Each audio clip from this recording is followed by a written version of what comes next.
Hello students, welcome. आज के lecture में हम लोग जो टॉपिक डिस्कस करेंगे वो रहेगा लोकसभा फंक्शन एंड पावर्स।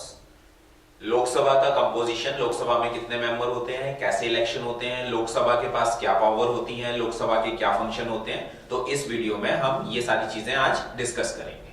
तो चलिए स्टार्ट कर लेते हैं।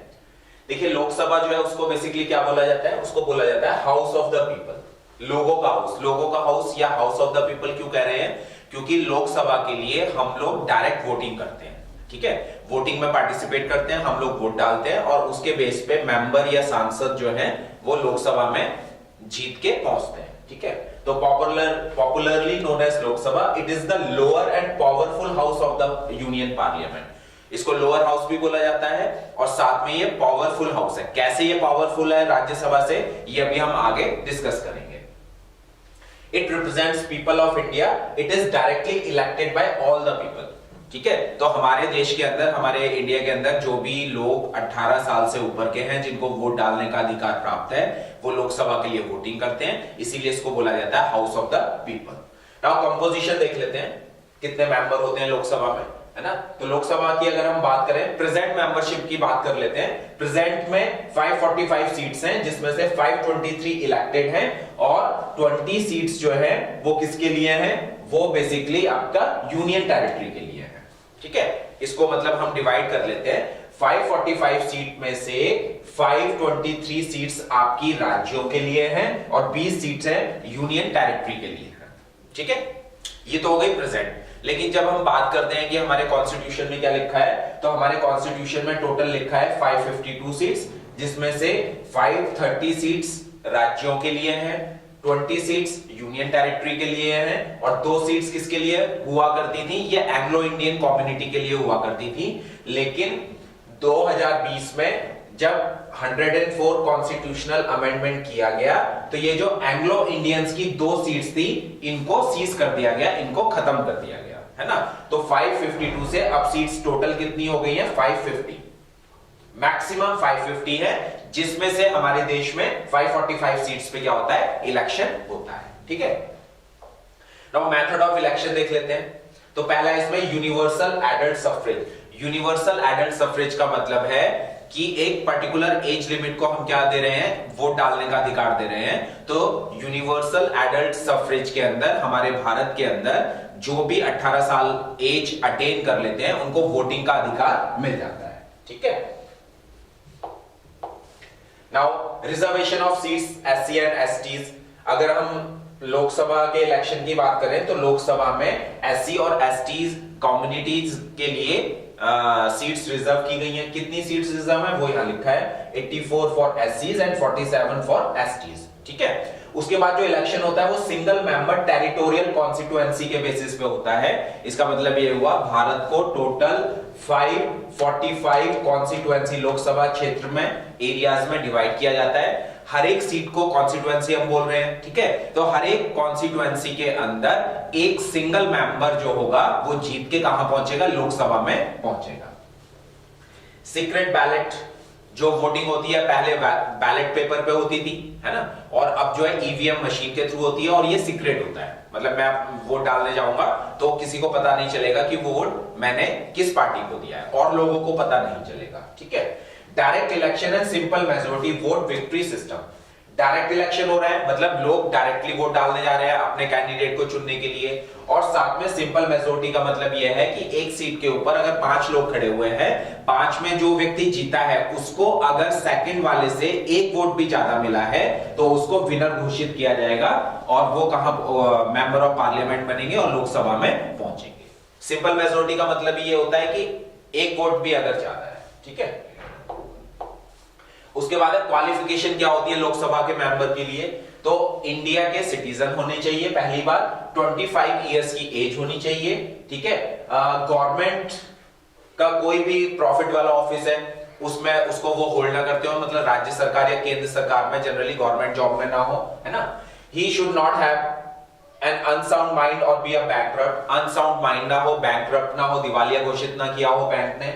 उसके अलावा he should not be declared offender of a grave crime by any court. किसी कोर्ट ने उनको किसी भी केस में ऑफेंडर घोषित ना किया गया हो। ठीक है, He should possess all such qualification prescribed by the parliament. इसके अलावा पार्लियामेंट ने टाइम टू टाइम जो क्वालिफिकेशन तय करी है लोकसभा मेंबर के लिए, वो क्वालिफिकेशन उनके अंदर होनी चाहिए। ठीक, टेन्योर की अगर हम बात करते हैं तो नॉर्मल टर्म जो होता है लोकसभा का 5 साल का होता है, लेकिन इसको इमरजेंसी के टाइम में 1 साल के लिए बढ़ाया जा सकता है।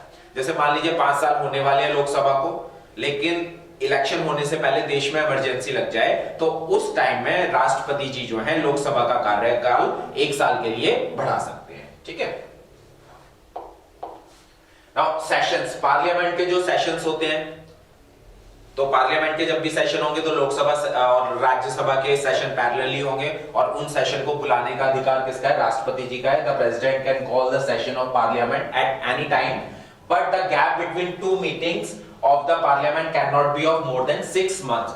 2 सेशन के बीच में 6 महीने से ज्यादा का गैप नहीं होना चाहिए, है ना। तो उसी के बेस पे हमारे देश में पार्लियामेंट के सेशन चलते हैं। कोरम की बात करें तो लोकसभा के अंदर बेसिकली क्या है, लोकसभा के अंदर जो सेशन की बात हो रही है, पर्टिकुलर डे की बात हो रही है, तो उसमें एक दिन में कम से कम जितनी स्ट्रेंथ है उसके 1/10 मेंबर जो है प्रेजेंट होने चाहिए, ताकि कोरम को पूरा किया जा सके। अगर कोरम पूरा नहीं हो रहा है, इतने सांसद प्रेजेंट नहीं है, तो speaker of the house can adjourn the meeting for lack of quorum. Speaker उस दिन की कार्रवाई को समाप्त कर सकते हैं। ठीक है। Presiding officer of Lok Sabha speaker और डिप्टी स्पीकर होते हैं। स्पीकर जो होते हैं is the chairman and presiding officer of the Lok Sabha. Lok Sabha की कार्रवाई चलाने के लिए जो भी ऑफिसर नियुक्त किए जाते हैं उनको यहाँ स्पीकर बोला जाता है, और ये जो स्पीकर होते हैं ये लोकसभा के ही मेंबर होते हैं। ठीक है। इसका सीधा सा मतलब ये है कि जो भी स्पीकर होंगे वो किसी ना किसी कॉन्स्टिट्यूएंसी से इलेक्शन जीत के लोकसभा के मेंबर बने होंगे। फिर इनकी हेल्प के लिए डिप्टी स्पीकर होते हैं। अगर स्पीकर एब्सेंट है तो उनकी एब्सेंस में जो भी कार्रवाई चलाएंगे, जो भी लोकसभा के अंदर काम करवाएंगे, वो कौन करवाएंगे? डिप्टी स्पीकर करवाएंगे। ठीक है। नाउ प्रिविलेजेस ऑफ मेंबर्स को क्या क्या प्रिविलेज मिलती हैं लोकसभा के जो सदस्य होते हैं, तो कई तरह के प्रिविलेज मिलते हैं। उसमें से एक दो जो इंपॉर्टेंट है ना, उसको हम यहां देख लेते हैं।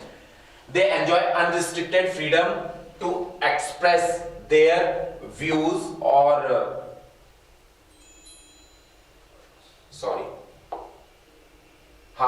दे can express their views in the house.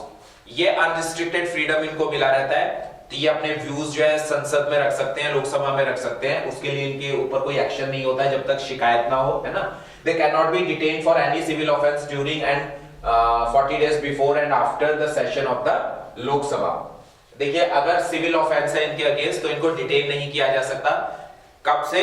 40 दिन पहले और 40 दिन बाद। लोकसभा का सेशन चल रहा है, उसे 40 दिन पहले की ड्यूरेशन हो गई, फिर लोकसभा का सेशन हो गया, और लोकसभा के सेशन के 40 दिन के आफ्टर, बाद में, है ना। तो इस टाइम ड्यूरेशन में इनको सिविल ऑफेंस में डिटेन नहीं किया जा सकता है। ठीक है। अब इसके पावर और फंक्शन देख लेते हैं। पहले पावर और फंक्शन की अगर हम बात करें, ठीक है, तो उसमें पहली पावर आती है लेजिस्लेटिव पावर्स। लेजिस्लेटिव पावर का मतलब है कानून बनाने की पावर। ठीक है। An ordinary bill can become, ये बार-बार चेंज हो रहा है। An ordinary bill can become law only after it has been passed by both the houses of parliament. देखिए, कोई भी बिल जो है लोकसभा में या राज्यसभा में लाया जा रहा है, जब तक दोनों सदन उसको पास नहीं कर देंगे तब तक वो कानून नहीं बनेगा, है ना। तो लोकसभा के पास पावर है और राज्यसभा के पास भी पावर है कि ऑर्डिनरी बिल को पास करके उसको कानून बनाने की पावर। ठीक है। तो जो ऑर्डिनरी बिल होता है वो लोकसभा या राज्यसभा कहीं भी लाया जा सकता है। When a bill is introduced and passed by the Lok Sabha, it is sent to the Rajya Sabha. After it has secured the approval of Rajya Sabha, it goes to the President for his signature. जो भी bill Lok Sabha में लाया जाएगा, पास करके उसको राज्यसभा में भेजा जाता है। राज्यसभा ने उसको पास कर दिया तो राष्ट्रपति जी के पास भेजा जाएगा, राष्ट्रपति जी सिग्नेचर कर देंगे। तो ये जो ऑर्डिनरी बिल है ना, ये अब क्या बन जाएगा? ये एक्ट बन जाएगा, ये कानून बन जाएगा। ठीक। अब देखिए, लोकसभा में जनरली क्या होता है, जो गवर्नमेंट होती है उसका बहुमत होता है, मेजोरिटी होती है। तो almost 90% of the bills are actually introduce in the Lok Sabha, क्योंकि लोकसभा में सरकार उसी की होगी जिसके पास बहुमत होगा। ठीक है। तो यहाँ पे इस कंडीशन को देखते हुए जो 90% बिल होते हैं वो पहले लोकसभा में लाए जा सकते हैं। तो लोकसभा क्या हो गया इस केस में देखें तो पावरफुल हाउस हो गया। ठीक है, नाउ एग्जीक्यूटिव पावर की बात करें, है ना। एग्जीक्यूटिव पावर का मतलब है कि यहाँ पे कौन कौन लोगों का अपॉइंटमेंट बेसिकली किया जाता है या कौन कौन लोग हैं लोकसभा के अंदर जो हेल्प के लिए होते हैं राष्ट्रपति जी की। तो for its work council of minister is collectively responsible before the Lok Sabha. Lok Sabha के अंदर जो काउंसिल ऑफ मिनिस्टर है वो बेसिकली उनकी अकाउंटेबिलिटी जो है वो लोकसभा के प्रति है ना। लोकसभा में जनरली वो जवाब देते हैं। The leader of the majority in the Lok Sabha becomes the prime minister. Lok Sabha में जिस पार्टी की मेजोरिटी है उसके लीडर देखा गया अमूमन कि वो प्रधानमंत्री बनते हैं। The minister remain in office so long as they enjoy the confidence of majority in the Lok Sabha. अब मेजोरिटी या बहुमत अगर पार्टी के पास बना हुआ है, ठीक है, तो जो भी मिनिस्टर होंगे या काउंसिल ऑफ मिनिस्टर होंगे वो काम कर पाएंगे। अदरवाइज बहुमत नहीं होगा तो उन्हें अपनी पोस्ट से क्या करना पड़ेगा, रिजाइन करना पड़ेगा। ठीक है, Lok Sabha can remove the ministry from the office by passing a vote of no confidence against it. The Lok Sabha maintains a continuous control over the council of ministers. Lok Sabha ही ऐसा सदन है जिसके अंदर अविश्वास प्रस्ताव, नो कॉन्फिडेंस वोट लाके सरकार को हटाया जा सकता है या काउंसिल ऑफ मिनिस्टर को हटाया जा सकता है। ठीक है, नाउ फाइनेंशियल पावर की बात करें तो फाइनेंशियल पावर के केस में हमारी जो लोकसभा है उसके पास ज्यादा पावर्स हैं, है ना। Money bill can be introduce only the Lok Sabha. Money bill सिर्फ लोकसभा में ही लाया जा सकता है, राज्यसभा में नहीं ला सकते। After having been passed by it, the money bill goes to the Rajya Sabha. Such a bill can be delayed by the Rajya Sabha for a maximum period of 14 days. Rajya Sabha को 14 डेज का time दिया जा रहा है। राज्यसभा अगर 14 days में उस bill को पास कर देती है तो ठीक है, otherwise Rajya Sabha fails to pass a money bill and 14 days elapse from the date of the submission of the bill, the money bill is deemed to have been passed both the houses of parliament. अगर 14 दिन के अंदर Rajya Sabha bill को पास नहीं कर पाती है तो उस बिल को पास हुआ मान लिया जाता है और सीधा राष्ट्रपति जी के सिग्नेचर के लिए भेज दिया जाता है। ठीक है, तो यहाँ पे क्या हो गया, यहाँ पे लोकसभा पावरफुल है, राज्यसभा जो है हमारी वीक है। फिर जुडिशियल पावर्स की अगर हम बात करें तो लोकसभा के पास कई तरह के फंक्शन है, जैसे impeachment proceeding can be taken up against the president either in Lok Sabha और द राज्यसभा। राष्ट्रपति जी को अगर पोस्ट से हटाना है, राष्ट्रपति जी का इंपीचमेंट करना है ना। इंपीचमेंट का मतलब ये पोस्ट से हटाना। तो लोकसभा और राज्यसभा दोनों के अंदर एक प्रस्ताव लाया जाएगा, उस प्रस्ताव को 2/3 मेजोरिटी से पास करवाया जाएगा और उसके बेसिस पे राष्ट्रपति जी को पोस्ट से हटाया जा सकता है। ठीक है, इलेक्टोरल फंक्शन की बात करें तो Lok Sabha also perform some electoral functions. The elected members of the Lok Sabha take part in the election of president. Lok Sabha के जो मेंबर होते हैं राष्ट्रपति जी के इलेक्शन में पार्टिसिपेट करते हैं। Member of the Lok Sabha and the Rajya Sabha together elect the vice president of India, और साथ में ये वाइस प्रेसिडेंट के इलेक्शन में भी पार्टिसिपेट करते हैं। ठीक है, member of the Lok Sabha also elect a speaker and a deputy speaker from amongst themselves. Lok Sabha के जितने भी मेंबर होंगे वो अपने में से ही एक स्पीकर लोकसभा के और डिप्टी स्पीकर को क्या करेंगे, अपने में से चूज करेंगे। ठीक है, नाउ कुछ और पावर देख लेते हैं लोकसभा की।